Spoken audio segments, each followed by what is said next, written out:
Charles Hardy, merci d'être avec nous. Bien, merci. Dans les anciens studios de CJSR, es-tu venu ici? Non, moi, j'ai vécu seulement les studios qui ont malheureusement passé au feu.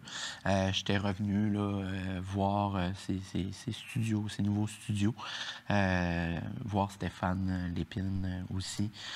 Fait que je les ai vus, mais j'ai jamais travaillé ici. Combien de temps à CJSR? Moi, j'ai fait 2 ans, même 3 ans bénévole. J'ai commencé à l'âge de 14 ans. Ouais, c'est jeune. Oui, c'est jeune.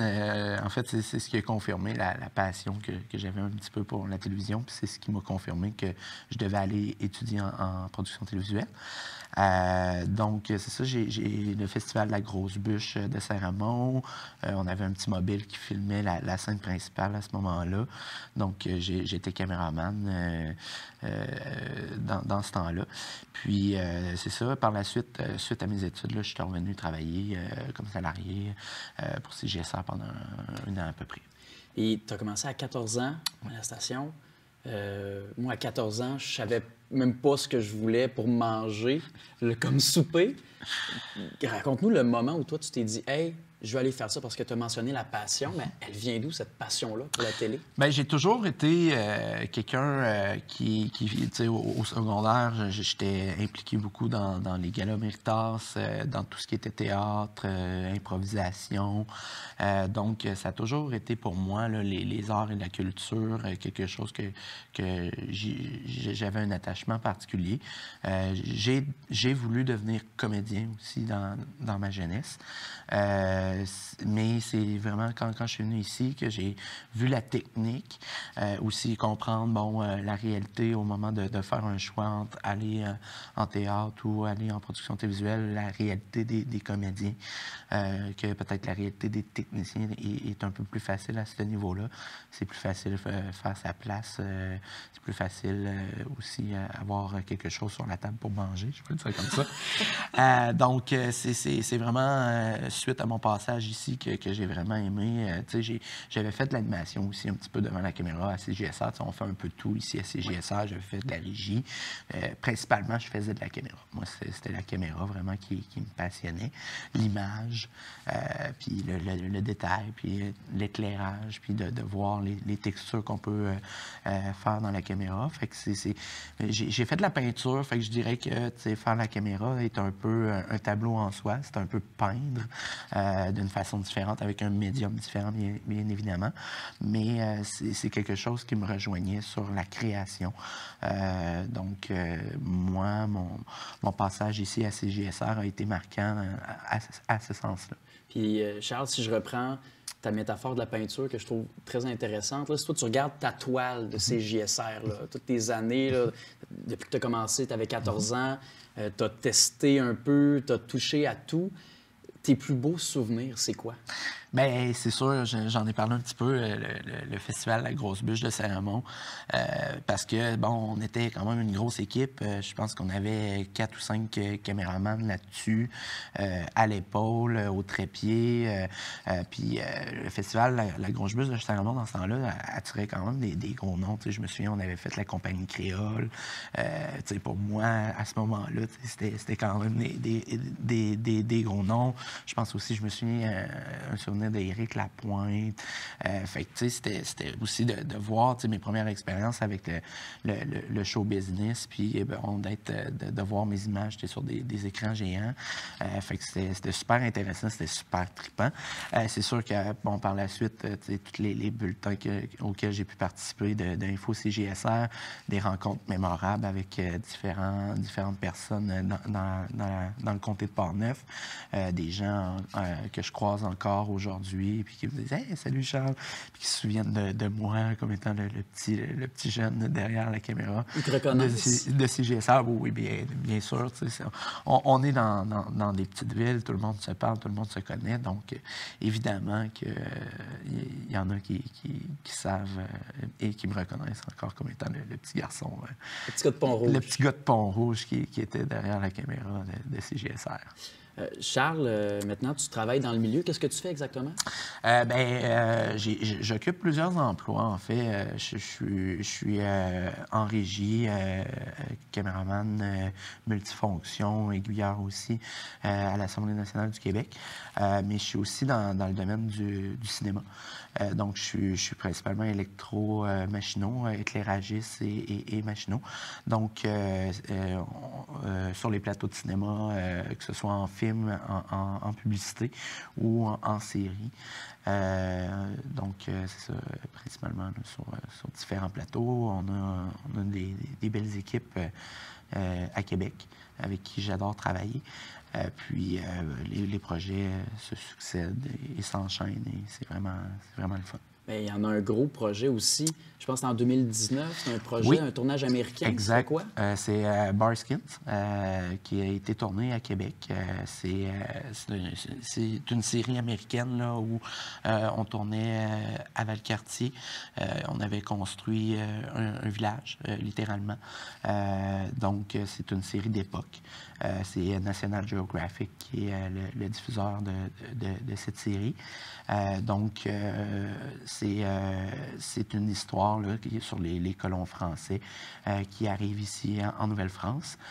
Puis, un périple qui touche un petit peu à l'écologie, qui est un petit peu, bien sûr, de guerre avec les Premières Nations. Puis, ça a été à ce jour mon plus gros plateau. Un projet super emballant qui a duré 4 mois, même 4 mois et demi. C'est toujours comme ça, la réalité du cinéma. On sait à quelle heure qu'on rentre, on ne sait jamais à quelle heure qu'on finit vraiment. Et c'est normal parce que, bon, il faut comprendre qu'il y a beaucoup de coûts reliés à ça. Location d'équipement, booking aussi pour les comédiens, des délais de livraison, bien évidemment. Puis, c'est ça, il faut avancer. Fait que c'est sûr qu'une journée va être maximisée.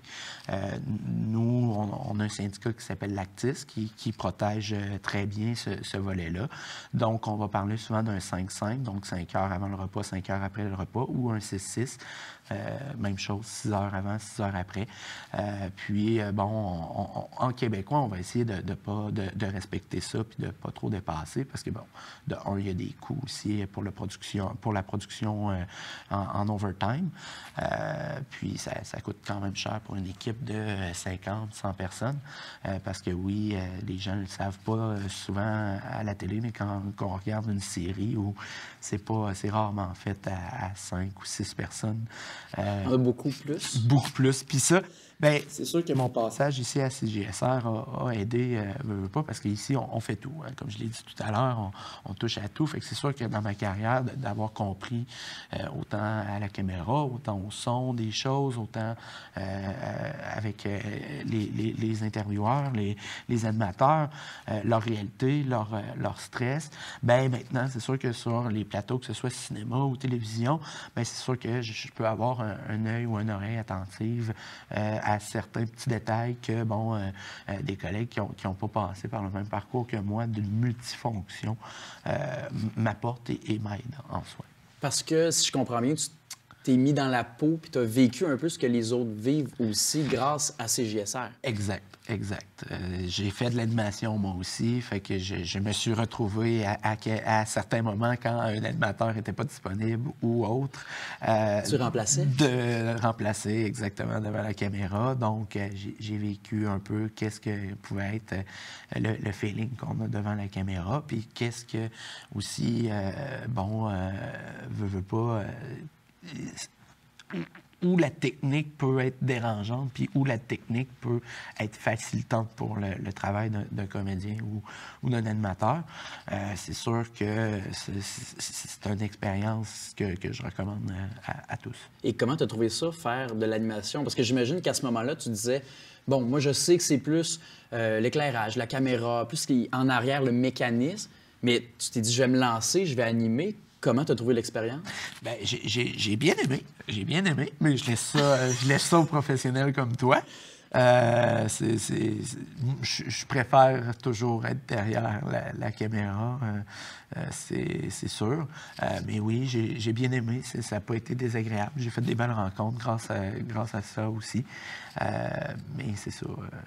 Justement, tu m'amènes à un point, Charles, que je ne sais pas ton opinion là-dessus. Moi, j'ai l'impression que quand les gens regardent, tu travailles aussi dans le cinéma, je regarde un film, par exemple, la personne, en général, va remarquer le scénario peut-être, va remarquer le réalisateur, va remarquer les comédiens, les acteurs, mais l'éclairage, on a l'impression, c'est tellement important, là, mais les gens vont regarder ça puis ils vont jamais en parler vraiment. Es-tu d'accord avec ça? Puis pourquoi, selon toi, oui ou non? Bien, c'est sûr que oui, je suis d'accord avec ça, parce que c'est sûr que on est les travailleurs de l'ombre. Nous, notre travail est de faire rayonner ceux qui sont devant la caméra.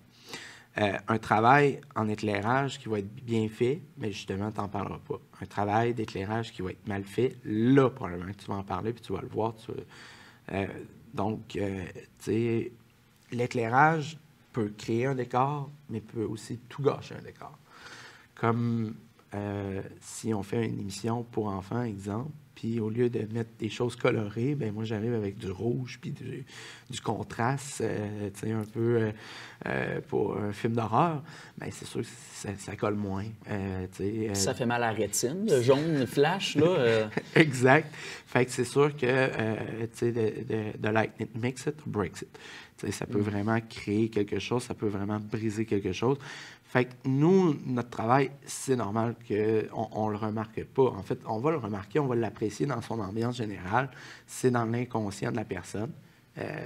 Mais c'est ce qui va y dire. Tu sais, c'est comme la musique aussi, oui. Même chose. La musique qui va accompagner un film, les décors. Tu sais. Il y a beaucoup de départements, tu sais, auxquels on ne pense pas dans un film. C'est rare que les gens vont rester pour regarder le générique à la fin d'un film.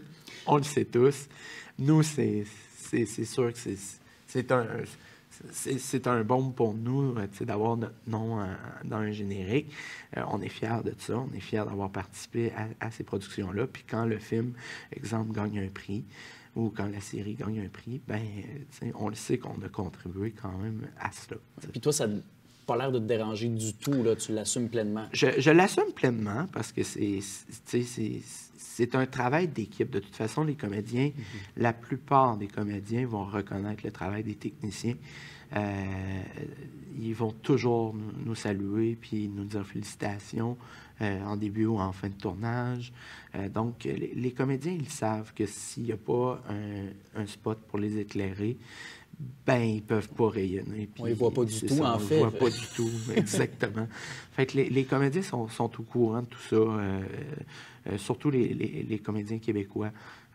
Ils reconnaissent notre travail, puis ils sont contents de travailler avec des techniciens comme nous. C'est intéressant, ça, parce que tu as travaillé avec une équipe, bon, américaine un peu plus, les équipes québécoises. Est-ce qu'au final, c'est un peu, selon toi, du pareil au même, ça se ressemble, ou il y a vraiment une différence marquée entre les deux? Moi, je dirais qu'il y a une différence par notre débrouillardise. Au Québec, on le sait, on a un peu moins de budget que des productions américaines, exemple. Fait que c'est sûr que je pense, sous toute réserve, qu'on peut se débrouiller davantage puis arriver à des résultats de films à gros déploiement, mais avec des moyens qui sont moindres. Moi, je pense, puis j'ai entendu dire que les gens aiment venir travailler ici pour ces raisons-là. Parce qu'on est capable, puis on n'est pas nécessairement, tu sais, bon, ben il me faut aussi pour faire ça. On est capable avec notre imagination, de se débrouiller, puis d'arriver à un résultat qui peut être similaire avec des moyens moindres. Et là, avec ce que tu me dis, j'ai pas le choix, je me dis, tu as travaillé sur tellement de beaux projets, Mais dirais-tu que sans ton expérience à CJSR, tu te serais rendu là? Ben, rendu là, je peux pas dire que je me serais pas rendu là parce que c'est toujours de la volonté en soi, mais c'est sûr que mon expérience à CJSR m'a fait confirmer que je devais aller étudier en production télévisuelle, où j'ai appris davantage à l'école. Mais tu vois, à la fin de mes 2 années d'études, ils m'ont dit, tout ce que vous venez d'apprendre, vous le prenez puis vous le mettez au vidange. Ah oui? Oui, parce que c'est l'expérience du terrain qui est bénéfique puis qui est importante. Donc, l'expérience de CJSR a fait en sorte que quand je suis arrivé sur mes premiers plateaux à la fin de mes études, assurément, j'avais une expérience de terrain déjà. Donc, assurément, j'ai pu me démarquer peut-être plus.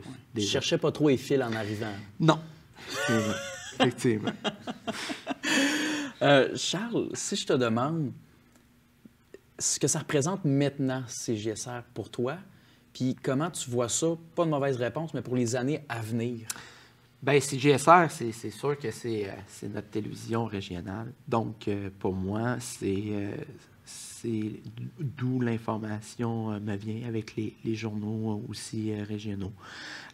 Donc, c'est sûr que pour moi, c'est important. Le comté de Portneuf est un vaste comté à couvrir. Pour l'avoir fait moi-même. Donc, puis, il faut être informé de tout ce qui se passe un peu partout dans la région, que ce soit des bonnes nouvelles. Puis, je pense aussi que c'est quelque chose qui est intéressant parce que c'est pas une grande chaîne de télévision où on est obligé de vendre des clics, puis qu'on est obligé de vendre des nouvelles à sensation.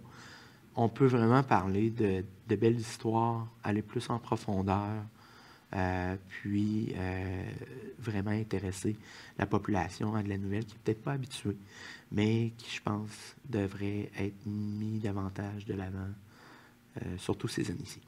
Ici, tu as compris, en travaillant à CJSR, que c'était ta place, mais ça veut dire qu'avant, tu visais déjà ça, avant d'arriver à CJSR, avant 14 ans déjà, tu pensais à ça? Oui, oui, oui, effectivement, je peux peut-être raconter une petite anecdote. En fait, moi, très jeune, là, j'avais peut-être 7 ans à peu près, je m'étais construit une caméra en carton. Okay. Littéralement, il y avait les jeux du Québec, je pense, à Pont-Rouge, à la piscine Lynn-Beaumont. Puis, c'est ça, je m'étais construit une caméra en carton pour aller filmer. Filmer dans ta tête. C'est ça. Parce qu'il n'y avait pas de cassette là, dans la boîte de carton quand même. Mais oui, très jeune, je m'étais construit une caméra en carton. Ma mère pourrait en témoigner. Puis même, j'utilisais quelquefois la vieille caméra 8 mm à mon père qui était brisée pour me créer des scénarios puis me faire des petits films dans ma tête avec rien. Là. C'était pour l'imagination. C'était pour l'imagination, mais c'est ça. Fait que depuis très jeune, effectivement, j'ai toujours pensé... Excuse-moi, ça t'est venu de la télévision quand tu étais petit? Tu écoutais beaucoup la télévision? Ben oui, j'écoutais quand même. Oui, j'écoutais comme tous les jeunes, beaucoup. Je peux pas dire beaucoup, énormément. De où ça me vient? Moi, je pense que c'est l'esprit créatif que j'ai en moi. Ça vient probablement de là. Non, je jouais quand même dehors. Je jouais au hockey, je jouais avec mes amis. Je me construisais aussi des cabanes dans des arbres comme tous les jeunes, des petites gares de pois chiches. Que tu filmais après avec ta caméra en carton. Non, ça c'était plus chez moi à mon retour. Mais moi, j'ai eu cette petite anecdote-là pour vous. Mais oui, avant CJSR, j'y pensais déjà. À faire carrière. C'était déjà en toi. Mais maintenant, tu as quel âge? Moi, j'ai 28 ans. Tu as 28 ans. Tu as commencé à... toute ta vie, finalement, tu as tourné autour de ça quand même. J'ai l'impression que c'est pas tout le monde qui réussit, malheureusement. mais à décrocher la lune, je peux te dire. Non, exact. C'est sûr qu'on ne peut pas le cacher. C'est un domaine qui est difficile. Tout le domaine en culture, en fait, est difficile, peu importe le domaine. C'est sûr, il y a eu des années plus difficiles que d'autres, je ne le cacherai pas. Dernièrement, c'est des bonnes années que je vis, puis j'en remercie la vie. Mais tu vois, je parlais aussi avec des chefs d'expérience là, qui ont une quarantaine d'années d'expérience. Puis c'est arrivé pour certains d'entre eux que, là, oublions la pandémie, mais avant la pandémie, il y en a un qui me disait, regarde, moi, l'année dernière, ça a été ma pire année à vie. Fait que c'est sûr, on est un peu travailleur autonome dans ce domaine-là. Donc, oui, on peut penser avoir un projet, un super beau projet qui va débuter. Puis finalement, bon, le projet ne débute pas. Toi, tu avais un petit peu misé là-dessus. Finalement, bon, tu te ramasses un petit peu le bec à l'eau sans rien.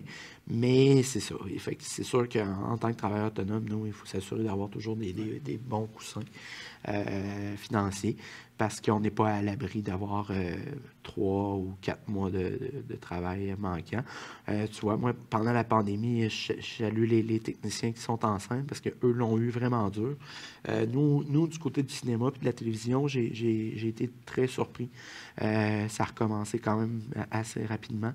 On a eu 4 mois à peu près là, que ça a vraiment arrêté, un peu comme tout le monde, en fait, là, lors du premier confinement. Mais il y a des domaines là, que les techniciens, il a fallu qu'ils changent de carrière carrément. Je pense aux techniciens de la scène, entre autres. Là, c'est triste, ça, quand même, parce que tout le monde travaille dans ce domaine-là, la passion, mais des fois, c'est normal en même temps, tu as un peu la volonté d'arrêter, mais toi, tu t'imagines pas, j'ai l'impression, un jour arrêter. Là, j'ai l'impression, là, tu es pas le dernier droit, là, mais tu vas en ligne droite. Je risque, je pense, moi aussi, de faire une longue carrière et avoir quelques cheveux blancs. Exactement. Tu regardes Aubert, hein? C'est lui qui a fait le signe. Mais je voulais pas nommer. Osé le dire, mais c'est... Je veux pas le nommer, mais oui, je risque d'être peut-être un Aubert numéro 2. Mais écoute, à 28 ans, t'as pas encore ces cheveux-là, mais je te les souhaite, puis je te souhaite aussi qu'à ce moment-là, ben, je suis certain que tu vas être encore dans le milieu. Ben, merci pour toi aussi, mon ami. Merci, Charles. Merci beaucoup. C'est wow, j'ai encore une question. Oui, vas-y. On est là pour ça. Est-ce que tu te souviens de la première vraie caméra que tu as eue dans tes mains? Oui, c'est la première vraie caméra que j'ai eue dans mes mains, c'est assurément la vieille 8 mm à mon père qui était brisée. C'est la première vraie caméra que j'ai eue dans mes mains. Mais une qui tournait pour vrai, là. Ben, celle-là qui tournait pour vrai, à part les caméras consommateurs, là, les caméras broadcast, je pense que c'est celle de CJSR. Hein. Mais la première que tu as tenue quand même, celle qui ne fonctionne pas, celle de ton père quand même, je suis sûr que pour toi, c'était le moment le plus... En carton, on l'a fait nous-mêmes, mais la magie de juste tenir de quoi, tu te dis, je l'ai, là. Ça doit encore t'avoir marqué. Oui. Je l'ai encore, cette vieille caméra-là. T'achèteras jamais? Non. Non, ça c'est sûr que non. Regarde ici. Très bien. Ouais. Ben, merci beaucoup, Charles. Ça fait plaisir. Merci. Ça fait plaisir. Merci à vous.